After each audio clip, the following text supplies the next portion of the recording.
You are listening to the Fly the W670 podcast. It is season 4, episode 11. Cubs pitchers and catchers report to Mesa.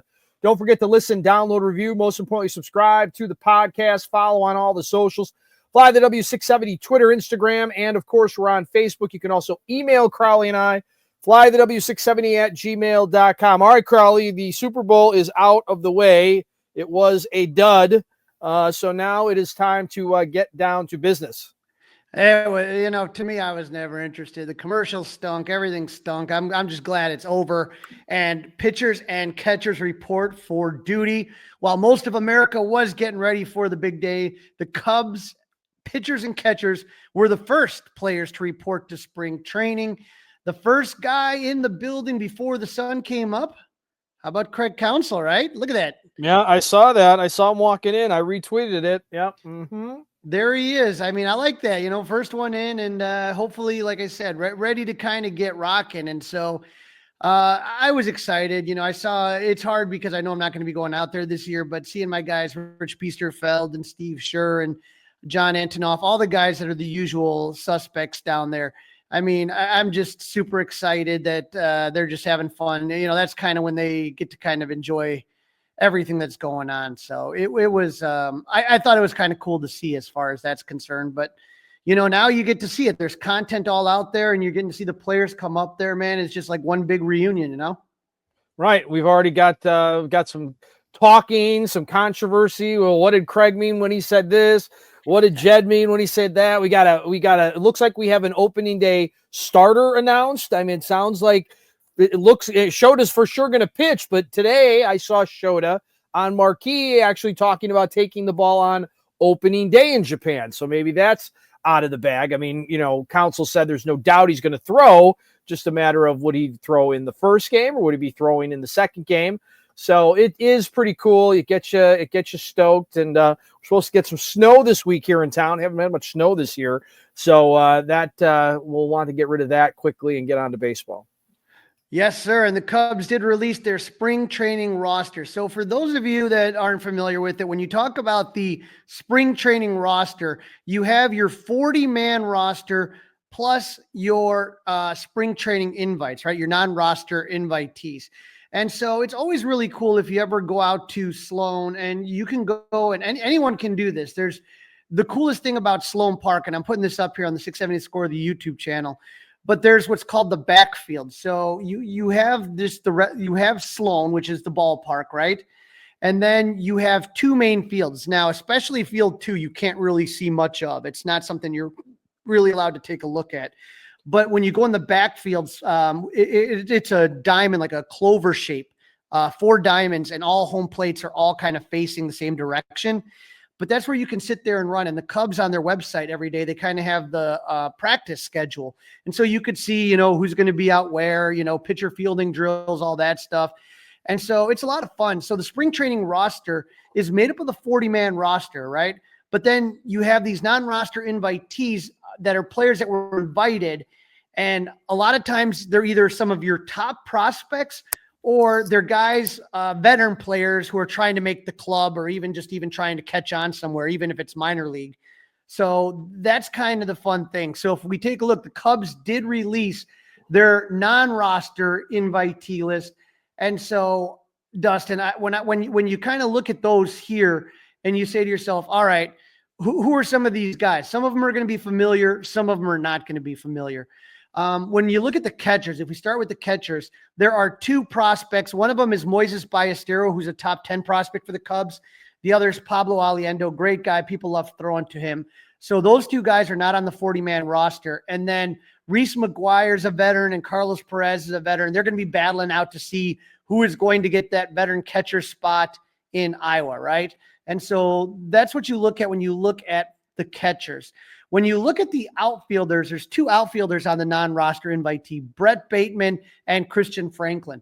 When you talk about Brett Bateman, you have a guy that he's a center fielder. He was a Cubs 8th round pick in 2023. So he's a good prospect. He's on the top 30 list. And so he played for South Bend in Tennessee last season. And then Christian Franklin was a 4th round draft pick in 2021. He played mostly right field in Tennessee. And so, they just brought him up to kind of just get a feel of what that is like. As far as infielders, I don't think we have to say much about Matt Shaw or James Triantos, not on the 40-man roster, but boy, who is going to get cut when Matt Shaw gets put on there, right? Somebody's got to get cut. Somebody's got to get cut.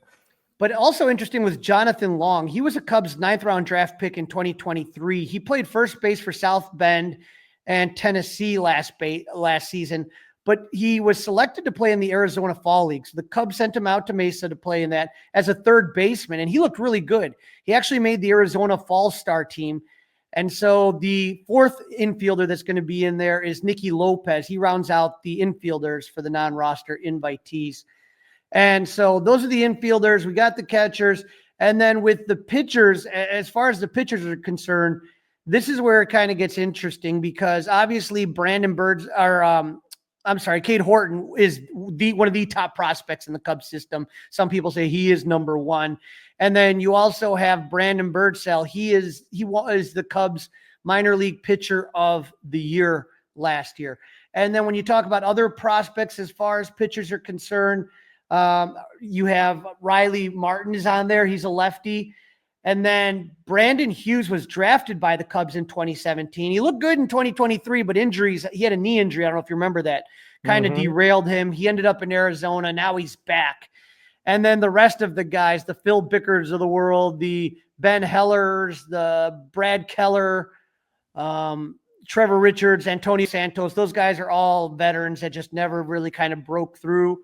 And so they're going to try with the Cubs to see what happens. But Dustin, the reason we have to look at the pitchers right now is because usually when you go into MLB camp, you say to yourself, okay, where are the spots? Who's competing for what spot? And you and I have brought it up on this show before. There's not a ton of open spots that nope. you can. There are not. But the one place where Craig Counsell and his staff are going to have to make some difficult decisions is the bullpen. Okay.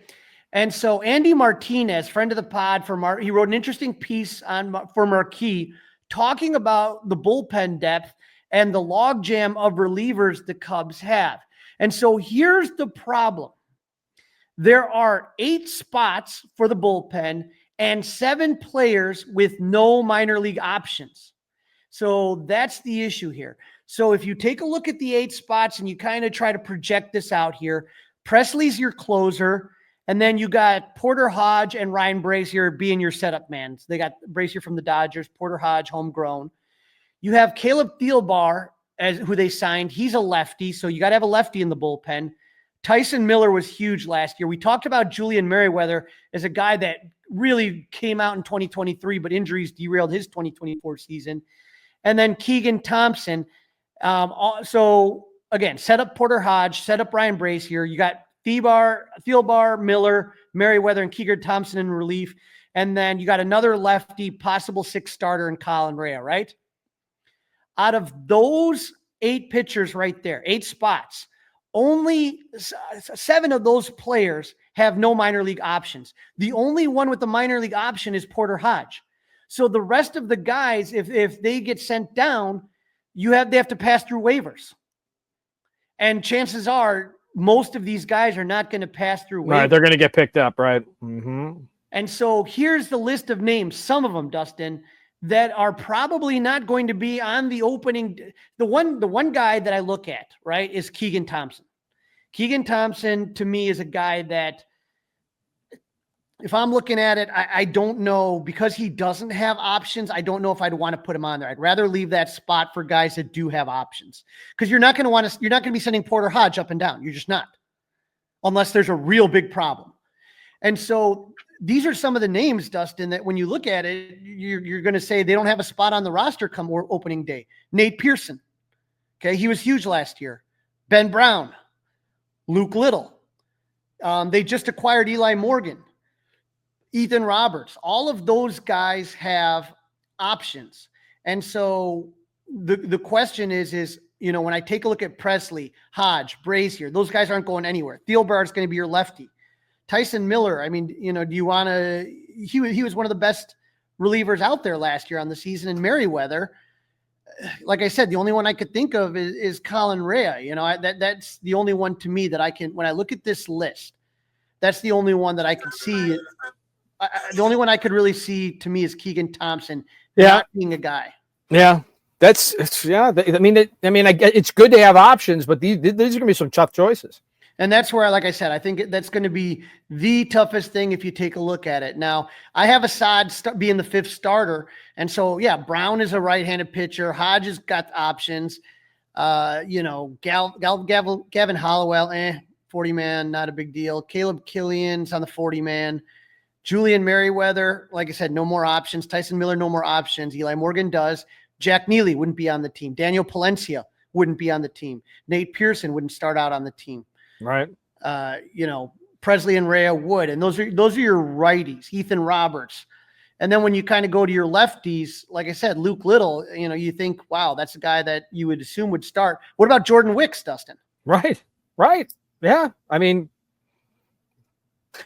these are, boy, I didn't realize this, Crawly. There's a lot of tough moves here. And again, especially because of the option thing. I mean, I don't think a lot of people know that. Right. It's the option thing that's going to throw you off. Is to sit there right now. You have one guy that you can pass through without going through waivers, and that's Porter Hodge. And like I said, if he's the guy that you send down, that means that there's a huge, huge problem. And so to me, I got a feeling Keegan Thompson is not going to be on the opening day roster.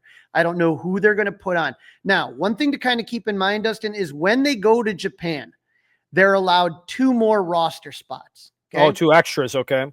Now, they have to be a pitcher and a position player. It can't just be 2 pitchers, because that would be in an ideal world. That's what I would do, because we'll talk about this when we talk about how some of the comments made by Jed and Carter in segment 2.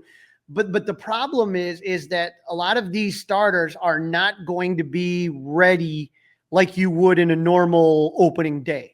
Like I'd be shocked that whoever starts it, we know that it's going to be Justin Steele and we know it's going to be Shodi Managa, the 2 guys, barring any godforsaken, anything. Those are the 2 guys that are going to start game 1 or 2.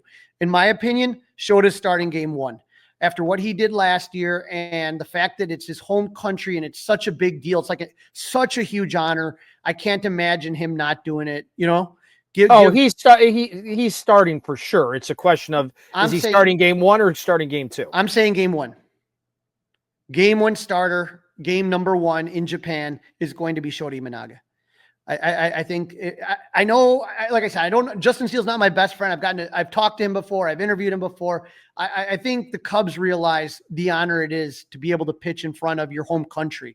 Like he was a guy that really just, did such a great job in Japan, was so proud, being on Team Japan, all the stuff. I just think there's no way you don't give him the game 1 start.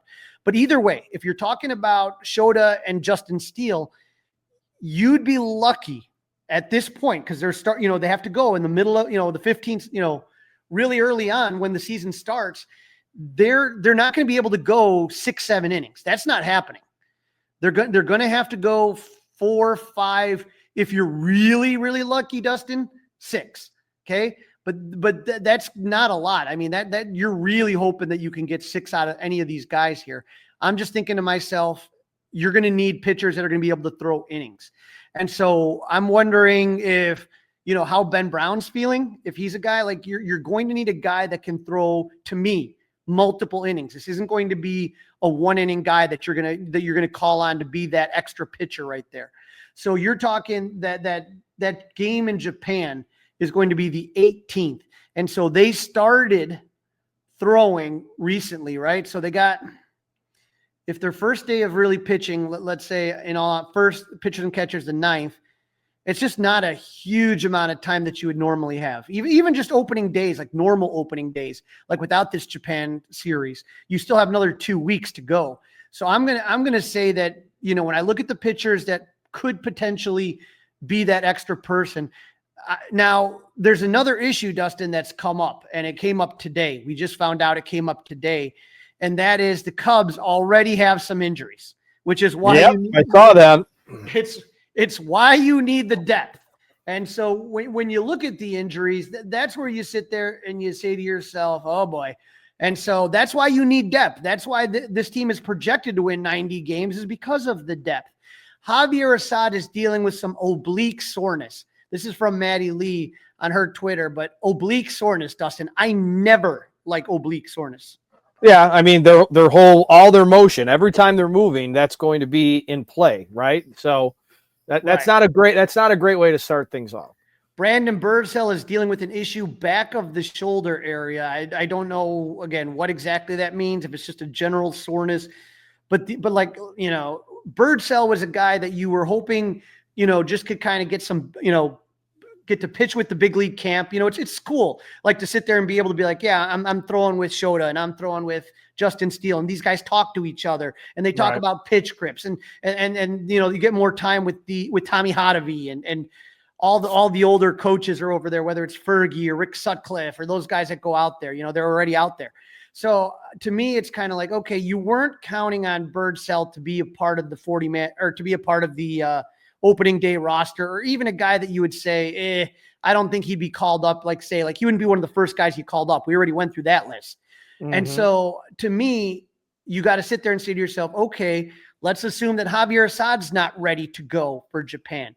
That gives you 2 pitchers now that you're looking at, because you're going to have 2 starters. But I wonder, Dustin, now that I think about it, could you possibly use, and I know it's not normal, but could you use 4 of your starters? Could you say to yourself, okay, we're going to go with Justin Steele and Jamison Tyone on one day and Shota Imanaga and Boyd the next day, right?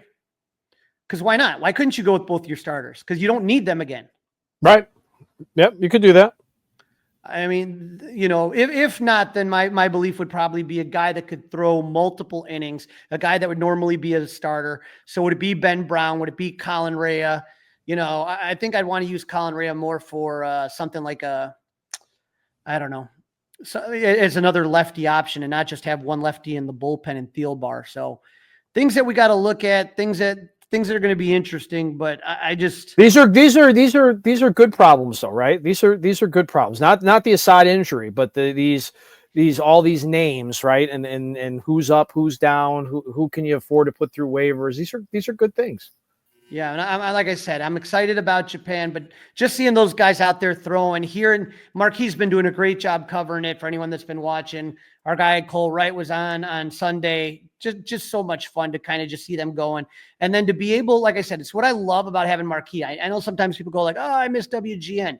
WGN wouldn't have broken into whatever they were programming to have Jed and Carter. WGN wasn't gonna break in to be able to listen to Craig Counsell. The fact that we have this is something that I really enjoy. Yeah, it's a wonderful option. I totally agree. Even Crawly, believe it or not, yesterday, as I was watching way too much Super Bowl preview, pregame stuff, hype, clicking between Fox and the 4-letter network and NFL Network, I saw that Marquis was going to carry the stuff. I stepped away from my football fix for a little bit, and I went over there and I saw it, and I was glad that I did. You are listening to episode 11, season number 4 of the Fly the W 670 podcast. Cub pitchers and catchers reporting to Mesa. Do us a favor, leave us a 5-star review. So Crawly, it was a full house of media members at Sloan Complex. Jed and Carter and Craig Counsell meeting with the media. First up, Jed and Carter. Yeah, we figured we kind of break this up because there's a lot of stuff. But as far as Jed and Carter are concerned, they were up the bat first. And Jed, feeling giddy like a schoolboy, here's what he said. Oh, excited. I think you're always just, you get to that place in the off season towards the end where you just kind of feels like you're waiting for the first day of school. That's what it feels like in a great way. I'm excited to get here. Just seeing players on the field, throwing balls every day is great. So it's time to get started. It feels a little bit early because of Japan, but I think that's a good thing, and it is a really good vibe. How long do you think before he got unhappy with the press conference? Well, it was about after that question, Crawly. I was going to say, like, it was all downhill from there. I was talking to David Haw about this on and off the air. I'm like, hey, was it just me? Or did Jed seem kind of on tilt? Not the greatest body language, very direct, unwilling to laugh a little bit and have any kind of fun. And there's definitely something up with the fact that his future is not crystal clear. And I get it. Like, I mean, no matter what, you'd like to know what you're doing 18 months from now. And right now, Jed doesn't know what that is. Well, here's what he said about that very issue. Do you feel like this year there's more, whether you want to call it pressure or urgency for you, especially too, to give the fan base a winner in 2025? Yeah, I think I do. I mean, I would say this: I don't think I get any. I wasn't less competitive in other years than I am now. I think I feel the same every year. One of the things about this job is that, I think I do take it really personally. I think that you want to put a winner on the field. I think you want to be extremely proud of the product that's out there.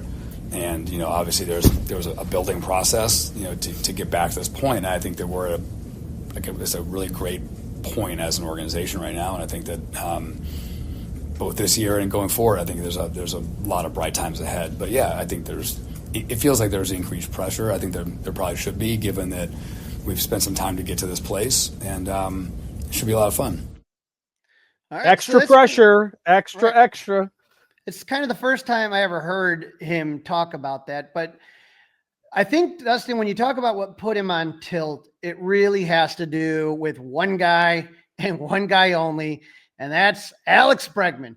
Here's what we know about Alex Bregman. We know for a fact that he wants to be there for the first day of teams reporting. Nobody wants to sit there and here's the thing. Alex Bregman, we had Chandler Rome on the show talking about him.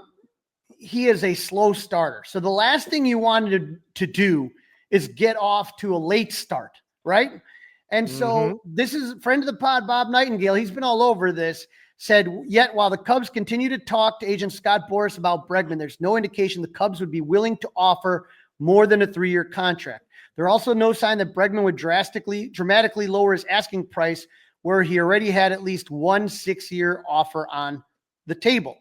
And so this is the question that everyone wants to know. And again, you're talking about Toronto, you're talking about the Blue Jays, you're talking about the Red Sox, you're talking about the Cubs. It really seems like that idea of him going back to Houston is dead in the water. That does not seem to be like a possibility.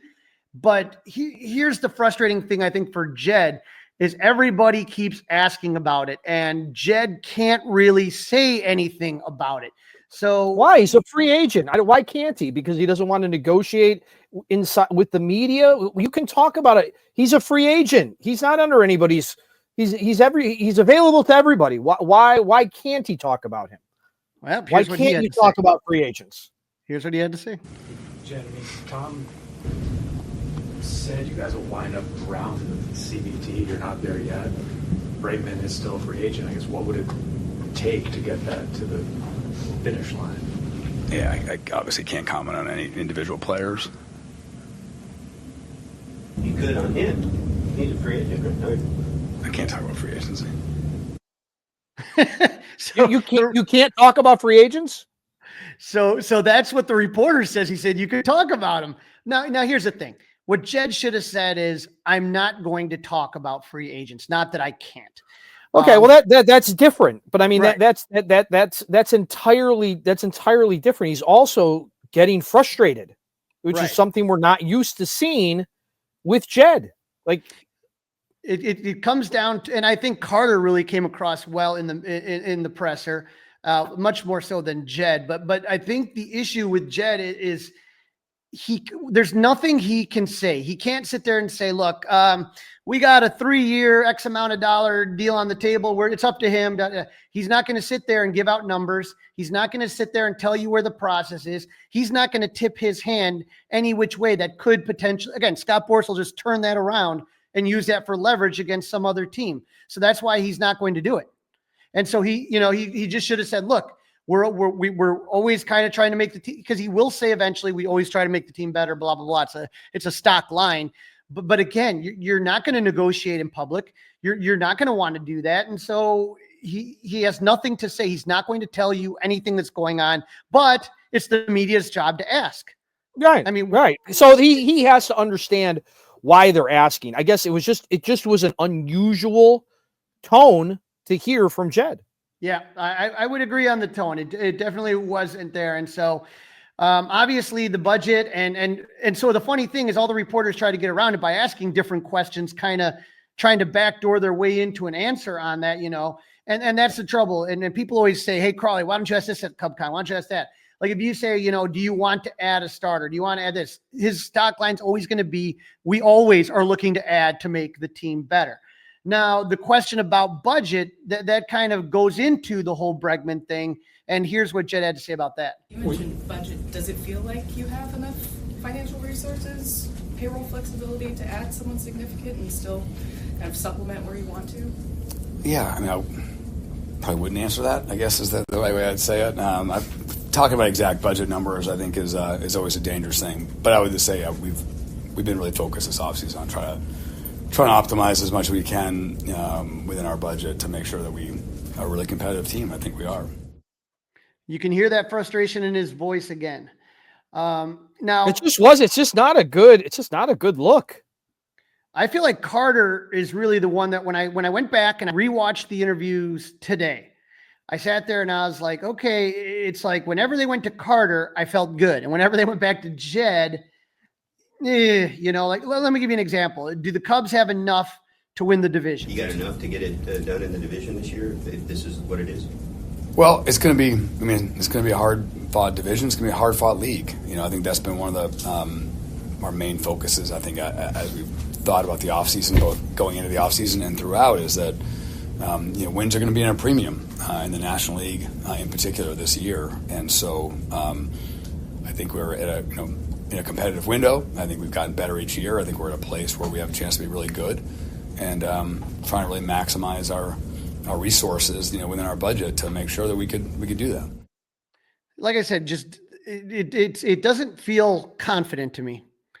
It doesn't feel like he's, here's Carter. Well, I don't mind that. I mean, he shouldn't be, let's say he shouldn't be cocky, right? He shouldn't be, we're going to win the division. That puts a ton of pressure. I mean, the owner's already done that. I mean, Tom Ricketts has already said they should win the division, right? I don't know that you need the owner and the vice president of baseball operations saying you're going to win the division. That's a hell of a lot of pressure.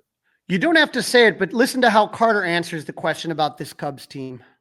This year, you guys are going in with, especially on the position player side, top prospects with AAA experience and big league experience.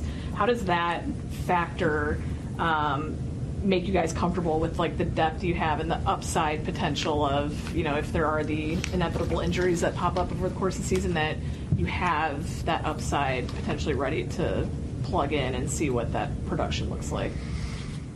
Yeah, it's exciting. And, I think generally the obvious answer there is, more depth and better depth is a good thing because you're always going to have your depth tested at some point during the season, and having those, B players that have, some high ceilings, they're just not necessarily players that we could just plug and play and think that they're just going to be replacement level. Some of those guys, can and will be really, really good. So yes, from that perspective, it's exciting. It's something that we've worked several years now, trying to build that group to where they're major league ready, and we're kind of there now to where they're all not necessarily going to be on the opening day roster, but they all certainly should expect to play at Wrigley at some point this year. And that's from a player development mindset, of just awesome thing to think about. So long story short, very excited about that, the chance for those guys to impact our team, and look forward to seeing it happen. So to me, I just felt like Carter had just a little bit more confidence and was a little bit more just friendlier as far as the conference. Yeah, he wasn't on tilt. Yeah, no. Jed was, something was up. Maybe he wanted to be at a Super Bowl party. Maybe he thought it was a little too early to pitchers and catchers. Maybe he was looking forward to, I don't know, buffalo dip that his wife makes or something. Maybe it was weird. It was just unusual. It's just not the typical Jed Hoyer rather that we're used to. Jed Carter. Maybe he maybe he just got off the phone with Scott Boras and now he was furious. I don't that could be that's a possibility, Crawly. Anything is possible.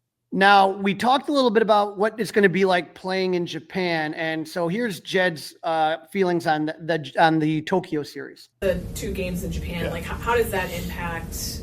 I think that's a really good question, and something we're going to be talking about a ton for the next couple weeks. I think is obviously the regular season games, they're important. They're also early, and the last thing we ever want to do is rush any pitcher for 2 games when it could impact the rest of the season. So I think that'll be something that we will be very mindful of, is that the guys will pitch over there, guys that feel like are really ready. Obviously, the length will be another factor. So it is unusual. We're here earlier to give that time, but even still, my expectation would be there'd be certain guys that aren't as far along, and my guess is those guys wouldn't pitch over there.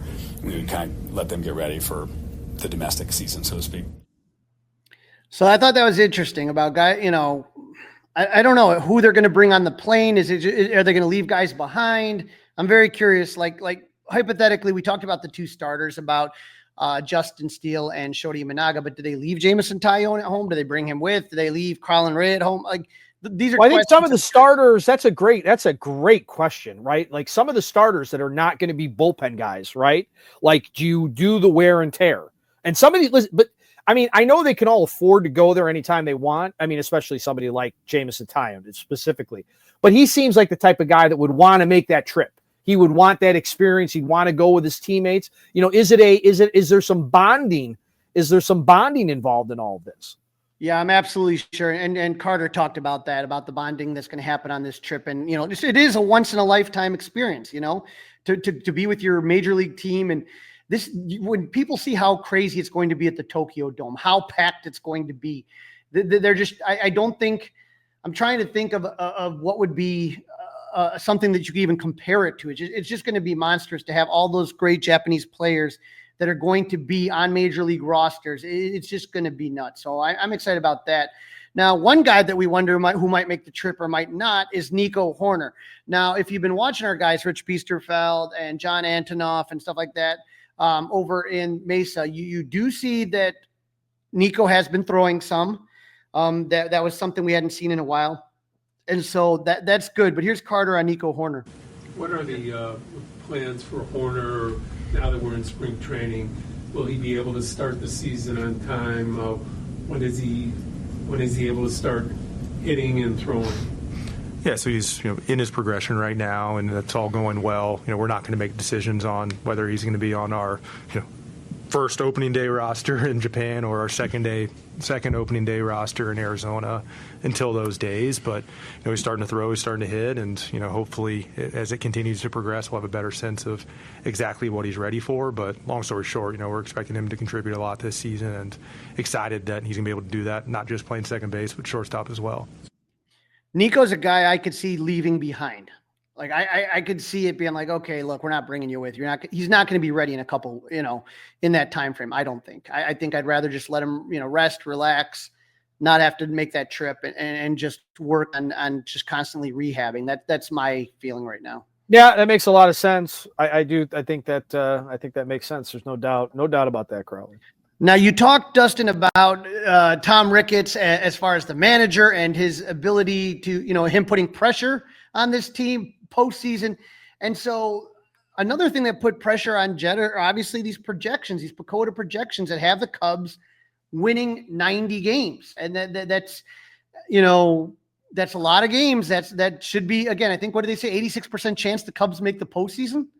It's a ridiculously high number. And so here's Jed on the projections. I feel like we overperformed our expectations in 2023, to be candid.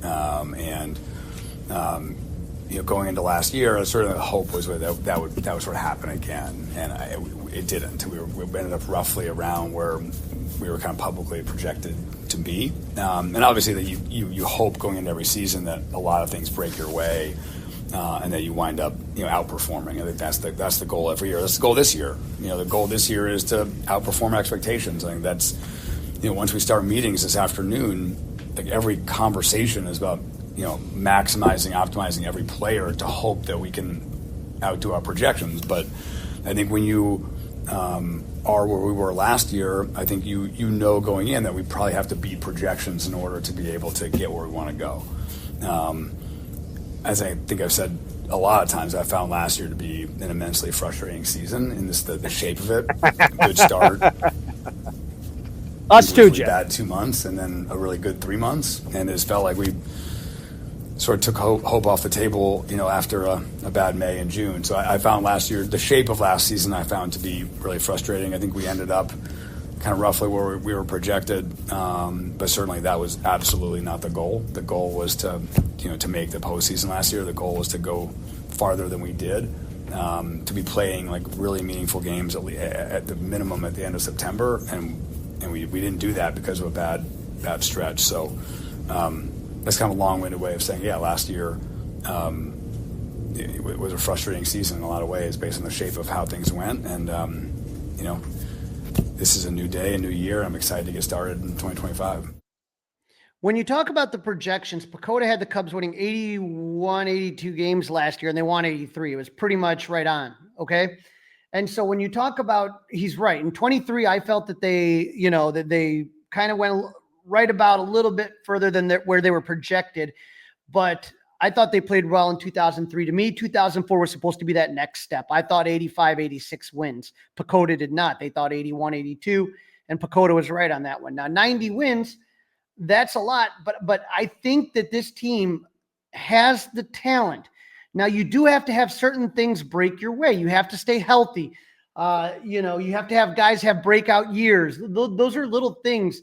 Like I said, 1989, would you have been able to predict Jerome Walton and Dwight Smith, rookie of the year and runner up? I mean, just sometimes you just have those guys that just have moments. 2015, all the things that broke right the Cubs' way. Chris Bryant having that massive season. Everything just kind of played out. Addison Russell kind of really took some steps we didn't think was going to make. There's just things that happen, and somebody's got to take some steps forward. I mean, I think we know what Seiya's going to do. I think we know what Ian Happ's going to do. I don't think that's going to be anything different. It's what kind of steps forward are Michael Busch going to take? What kind of steps is PCA going to take? Do we have a pitcher that's going to kind of break out like a Ben Brown or a Cade Horton or one of those guys? These are all things that we kind of take a look at and hope that in all aspects that the Cubs just things break their way, because that's part of it in baseball. I wish it wasn't. And I feel like they've set themselves up with depth that it's not big. But if you want to go to that next level, if you want to get to that 93, 94, if you want to get to the NLCS, there has to be talent there and it has to perform. You are listening to the Fly the W670 podcast, season 4, episode 11. The Cubs pitchers and catchers have reported to Mesa. Don't forget, download, review, subscribe to the Fly the W podcast, and leave us a 5-star review. All right, Crawly, time to go around the bases, a little hot stove as the pitchers and catchers are reporting in Arizona and Florida. This is what time, Dustin, where you see bodies getting picked up, those depth pieces we talked about. And so a couple of former Cubs, how about this? World Series champion and giver of the greatest rain delay speech ever, Jason Heyward, signed a big league deal with the Padres. I didn't think he'd go another. If you told me that Heyward was going to be signed before Anthony Rizzo, I was going to be surprised, man. But there he is. There he is. Jay Hay's still going, and Rizzo still with no job. And not only this, get this, Dustin. Well, I kind of get this one. The Padres signed former Cub Trey Mancini to a minor league deal. So with the Diamondbacks. So that's not, I'm sure Rizzo's looking for a major league deal, but Trey Mancini still trying to kick it around. I wonder I think he's still getting paid by the Cubs, to be honest with you. Yeah. What did you think about former Southsider and someone mentioned to possibly go to the Cubs, Yoan Moncada, going to the Angels to play with Luis Robert? Yeah, interesting, right? They're going to get the Sox West, I guess. Is that what we would call it? Right. So what kind of a deal? What kind of a deal did he get? I didn't see the details. You got the details? I didn't see the details just yet, but I'm looking at it and saying to myself, I look at a lot of things like, okay, look at all those Houston guys coming to the Cubs. Look at all the White Sox going to the Angels. What's the team? Is it Sacramento as far as basketball that has Zach LaVine and whatchamacallit? DeMar DeRozan? It's just like, yep. You know what these guys are doing together. I don't know, at least with the Astros, they've had a huge run of success. So if you're telling me we're getting Kyle Tucker and Alex Bregman and Ryan Presley, cool. I've seen what those guys can do, but Moncada and Robert, I mean, they were part of to me, when I think about that White Sox team and that rebuild, I just think it was one mistake, which was hiring Tony La Russa. Well, all the players went south at the exact same time. It's just very weird that happened. They all went they all went negative all at the same time. It's just, it's almost like, how in the world did that happen? But to me, Dustin, to me, when I look at that, sometimes I wonder if you would have had a better manager, if things would have changed. And again, Joe Madden just celebrated a birthday this last week. If you didn't have Joe Madden, would all those guys have done what they did? You know, it's the famous story about Javi Baez where Joe Madden just said, hey, you're coming up, try not to suck. You know what I mean? Like one of those silly things that just takes pressure off a guy. And if you just got the right manager, sometimes it's a good mix. I just, to me, you had a guy that built a team, and then he wasn't allowed to pick the manager to manage that team that he wanted. He was assigned a manager that was past his prime. And I'm not saying Tony La Russa to me was one of those guys that could have definitely been helpful at spring training to go out there and talk to a young kid or something, but he wasn't a guy to manage 162. And I think he screwed that rebuild up, in my opinion. Couple other guys that got signed: Kike Hernandez back with the Dodgers. How about former Pirate Connor Joe? He is signed with the Padres as well. He's going to be splitting time with Jason Heyward in the outfield. So we'll see what happens. It's weird to see the Padres and just kind of all this cost cutting and kind of getting some of these guys that are, more on the cheap. Now, another story we got coming out here, Dustin, as the Cubs were the first team to have pitchers and catchers report. You remember the big story last season in baseball was the uniforms? Yes. Like how bad the Cubs teams, and again, there's arguments. There was a lot of finger pointing. Was it Fanatics? Was it Nike? Who was it that did it? It was called the Nike Vapor Premier, and it was the pants, right? The pants were like see-through and ripped basically on contact, right? The pants were awful. They had this weird wicking material that made it look like you peed your pants. I mean, it was like the uniforms, the lettering was bad. It was tiny. The stitching looked cheap. Everything was awful. It was an absolute. It was like the equivalent of New Coke for those of you older listeners out there. It was just, it couldn't have been a bigger flop as far as a Premier, and so you went from Majestic to Nike, and it was just awful. But to Nike's credit, they went and they apologized to the players. Now they're starting to go back to, this was a piece in The Athletic, a really good piece in The Athletic. It was written by Stephen Nesbitt, and he was kind of writing about how they're kind of just going back to the old way: larger letters, heavier fabric, the pants that are tailored to the player's preference. And so not only that this year, Dustin, but in the All-Star game, they're going to wear their primary home and road uniforms. Good. I like that. I like that a lot. So I like that a lot. And so you talked about that weird wicking stuff that they are going to use the pre-2024 fabric. So it's a thicker material. And then the home whites will do the same in 2026. So I think that this was kind of one of those things. I think the only person that is really going to be upset about this situation is Pete Crow Armstrong, just because his last name is so big that, the little letters did it a little bit more good, but we'll see what happens. But I'm glad that they're going to fix this, because that was absolutely an embarrassment. That was just, awful. And I'm just glad that they're going to be making better pants. You remember every time they slid, they like ripped all over the place. Right. And for me, I'm a uniform champion. I just love like good stitching. Like I want it to look good. To me, those jerseys that came out, I love good stitching. You are special, Crawly. You are special. No, it looked like, to me, the jerseys last year looked like the stadium giveaways, the cheapy ones with the cheap material, with everything ironed on. It doesn't look good. Like when I want an authentic jersey, I want an authentic jersey. Right. I want good stitching, I want patches. Right. I want it to look like a good jersey. Yeah, I get all that. The players' pants, I usually don't worry about those that much. That's all. I hear you. Now, I've been hyping up this 2025 Caribbean series, and it ended with the Leones de Escogido of the Dominican Republic defeating previously unbeaten Charlos de Jalisco from Mexico. The Leones started as Emil Rogers, and the bullpen threw a one-hitter against the Charros. This went extra innings, 1-0. Again, Dustin, sometimes I laugh when you see some of these names that come out here, right? It was manager Albert Pujols. He wins the championship in his first professional managerial debut. But the team, the Dominican team, took the lead in the top of the third against Mexican starter left-hander Manny Banuelos, who issued 3 consecutive walks to load the bases with no outs. But Robinson Cano, you remember Robinson Cano? He hit a double play ground out, which scored former Cub Junior Lake. He was a big-time Cub prospect, if you remember Junior Lake. And that would be the game's name. Yeah, I remember that name. That was the game's only run as far as the game. But Junior Lake, sometimes when you see some of these guys and they come back, you're like, oh, that's what Junior Lake's doing. But Junior Lake has made a good career for himself in the Dominican League. So good to see it. But it was fun baseball. I love Latin baseball, especially these tournaments. They play, like I said, with a lot of pride. They have a lot of fun. And so to me, I think that was a fun one.